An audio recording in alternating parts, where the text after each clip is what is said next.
Seja muito bem-vindo a mais um vídeo do meu canal do YouTube. Nesse vídeo a gente vai mostrar a planilha orçamentária PFUI da Caixa Econômica Federal, mais especificamente em um processo de aquisição de terreno e construção.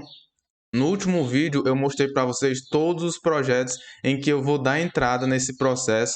Mostrei para vocês todos esses projetos aqui, ó, arquitetônico, hidrossanitário, elétrico. Também mostrei a documentação do alvará de construção, porém é uma documentação bem simples por conta dessa prefeitura, que é uma prefeitura bem pequena, e assim por diante. Caso você queira ver esse último vídeo, é só você entrar aí no meu canal do YouTube que você vai ter acesso a esse conteúdo. Vamos entrar aqui na nossa planilha PFUI desse nosso projeto que eu mostrei para vocês. E aqui, pessoal, primeiramente, é bom vocês observarem nessa planilha PFUI que você não pode alterar todos os campos. Você não pode alterar todos os campos. É bom você alterar somente esses campos aqui, ó, que estão em azul, e também em alguns campos que você precisa marcar entre sim ou não. Tem esses campos aqui em que você precisa marcar também. Então você vai focar nos campos em que estão em azul claro. Azul piscina, como vocês podem ver. Aqui a gente tem os primeiros dados, né? Dados do cliente e tal, do cliente que vai fazer o financiamento, dados do responsável técnico. Eu tirei aqui o meu CPF e o dele, deixei só um número aqui, AAA, telefone para contato e os dados do empreendimento, onde é que vai ser a rua, local, né? Localização. Aqui a gente tem até mesmo as coordenadas geográficas que você coleta de forma bem simples ali no Google Earth. Eu já até em vídeos passados já mostrei como é que a gente pode coletar as coordenadas geográficas. E aqui temos o valor do terreno, pessoal.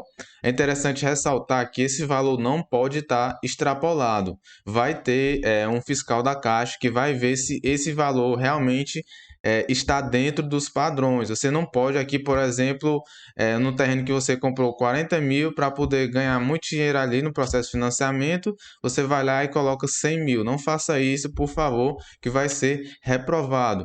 Aqui vocês também veem, ó, dados do cartório, o local do cartório. Por que a gente precisa botar isso daqui? Porque muitas vezes a gente dá entrada em cartório de outros estados, né? De outros municípios, e é bom também estar especificado isso daqui. Como eu falei para vocês, alterem somente os dados em azul piscina. Aqui a gente tem, ó, no caso de aquisição de terreno, a opção de compra e venda, sim. Justamente foi esse caso aqui em que a gente deu entrada. Aquisição de terreno, compra e venda. Então a gente coloca aqui sim e o valor proposto, que é o valor do terreno, que foi 40 mil o terreno, e a área desse terreno é 175 metros quadrados. Automaticamente, nessa planilha, ele já dá o valor do metro quadrado desse terreno, que custou R$ 228,57 o metro quadrado. E aqui a gente tem, ó, certidão do imóvel expedida pelo cartório de imóveis, atende. A gente tem que colocar isso aqui como atende. E passando aqui adiante, projeto de arquitetura foi aprovado, como eu já falei para vocês, o projeto já foi aprovado na prefeitura. Caso você queira, você já consegue dar entrada em todo esse processo na Caixa antes de aprovar o processo na prefeitura. Porém, no momento da primeira medição, o que é essa medição? Eu não expliquei para vocês, mas medição é aquele processo em que o fiscal da Caixa vai lá na sua obra e ver se realmente está executado aquele serviço para poder efetuar o pagamento, pessoal. Esse é o processo de medição. Acontece tanto isso em obras desse tipo, particulares, né, como também em obras públicas. É o mesmo processo em obras públicas. Passando aqui adiante, pessoal. Projeto de arquitetura aprovado, alvará licença válido, realmente está válido, a gente já aprovou o alvará e tem a data de validade aqui do alvará de construção. É interessante ressaltar que hoje é dia 4 de junho de 2021, data em que a gente vai dar a entrada nesse processo. A gente tem aqui, ó, que é bom a gente colocar isso tudo como atende, pessoal. Coloquem isso tudo como atende, uso de materiais de construção conforme as normas, tratamento contra cupim, vergas em todas as portas e janelas, cinta de amarração, tudo isso você vai colocar como atende, porque senão vai ser reprovado, né? Passando aqui adiante, a gente tem aqui os dados da RT. vocês veem aqui que tem diversos tipos de ART, do arquitetônico, estrutural, elétrico, hidrossanitário. Caso tenha sido o mesmo profissional que deu entrada aqui nesses dados, caso tenha sido o mesmo profissional, pessoal, você pode colocar você pode colocar os mesmos dados da RT, os mesmos dados aqui, todos os dados você pode colocar idênticos, né? Caso tenha sido o mesmo profissional. Caso não tenha sido, você bote de cada profissional. O profissional que fez o estrutural, aí você bota a RT desse profissional. O elétrico foi outro profissional, bote os dados da RT, os dados do profissional desse outro profissional. Passando aqui adiante, obra. Informações da obra, sistema construtivo, sistema convencional, aquele sistema convencional de alvenaria ali, todo convencional. Caso você tenha utilizado outro sistema construtivo, steel frame ou outro tipo de sistema, você tem que colocar aqui não convencional e colocar qual foi o sistema que você adotou. Padrão de acabamento, um padrão normal, né? O que seria esse padrão normal? É o padrão mais comum utilizado nesse tipo de obra, pessoal.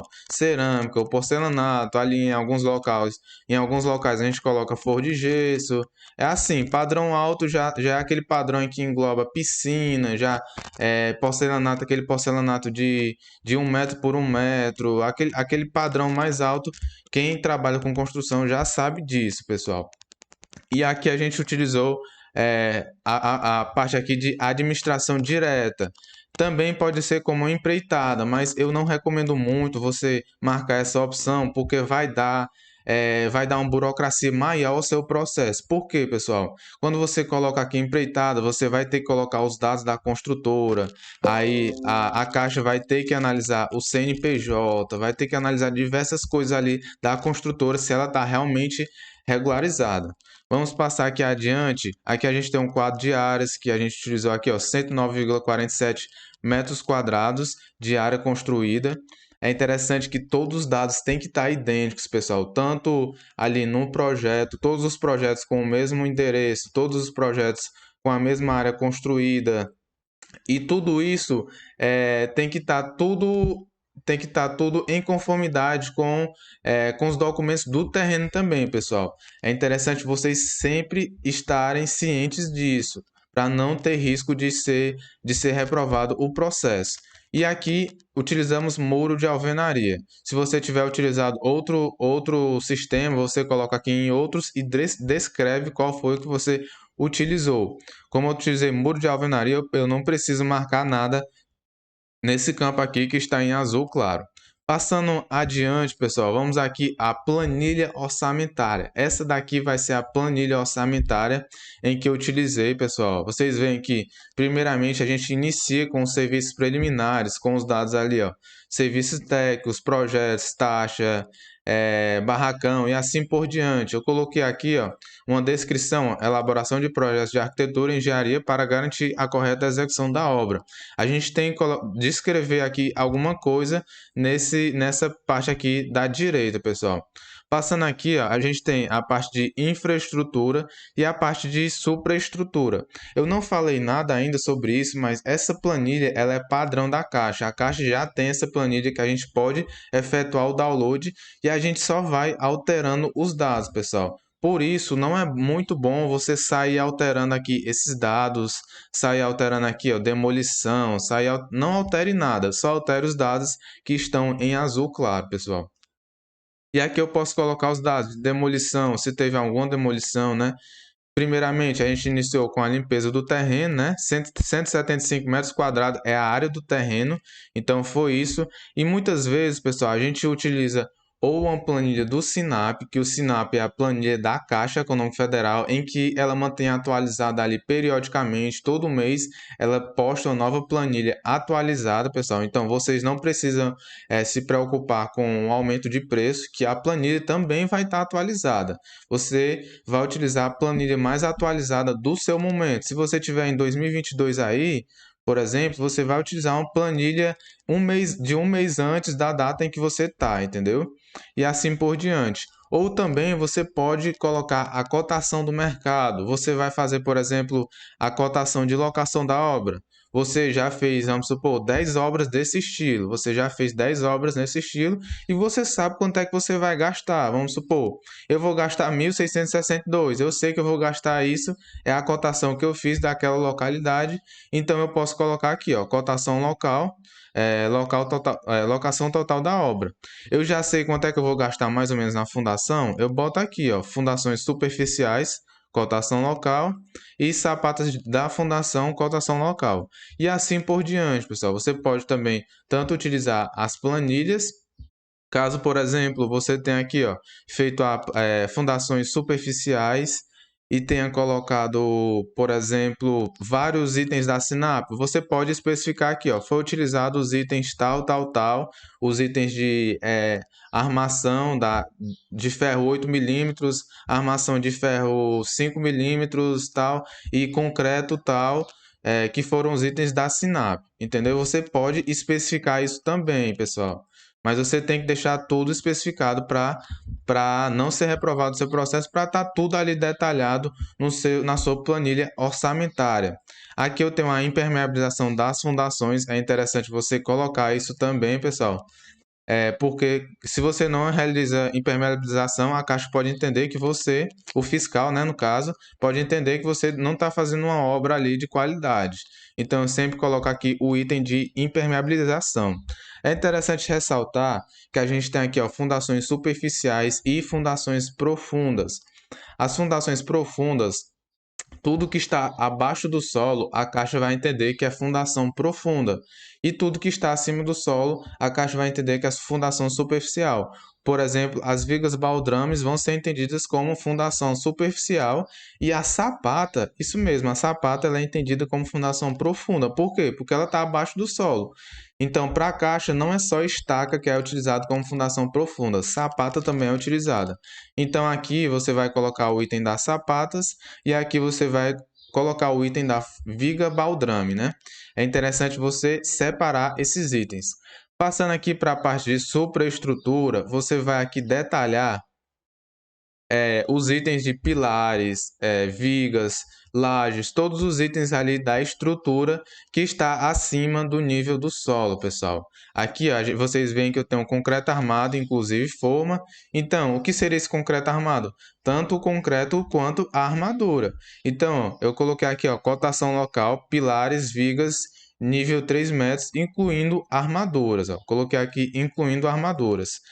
Laje do Forro, eu coloquei a laje do Forro com preço por metro quadrado de R$ 110 o metro quadrado e utilizei um item da Sinap. Inclusive, esse valor aqui está até errado, eu vou corrigir. Foi uma cotação local que eu utilizei aqui. Cotação local, laje treliçada. Pronto. Fiz essa alteração aqui, já vou até salvar. Paredes e painéis. Aqui em paredes e painéis, vocês vão especificar todos os dados da alvenaria utilizados na obra. Alvenaria em tijolo furado foi o que eu utilizei, aquele tijolo de 9 por 19. E aqui a gente vai utilizar 302 metros quadrados de tijolo, a um preço de R$ 62,00 o metro quadrado, e foi o item da Sinap que eu utilizei, pessoal.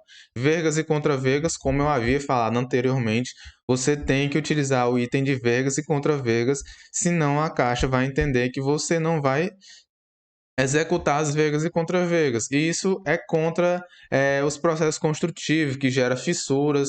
Quem mexe com construção sabe que não é bom a gente fazer uma obra sem verga e contraverga. Então, coloque o item aqui para a Caixa entender que você vai fazer uma construção de qualidade. E essa foi a parte 1 do nosso vídeo da planilha orçamentária PFUI da Caixa Econômica Federal. Caso você queira assistir a parte 2, é só clicar aqui no link abaixo que você já vai ser redirecionado. Te encontro lá e um grande abraço.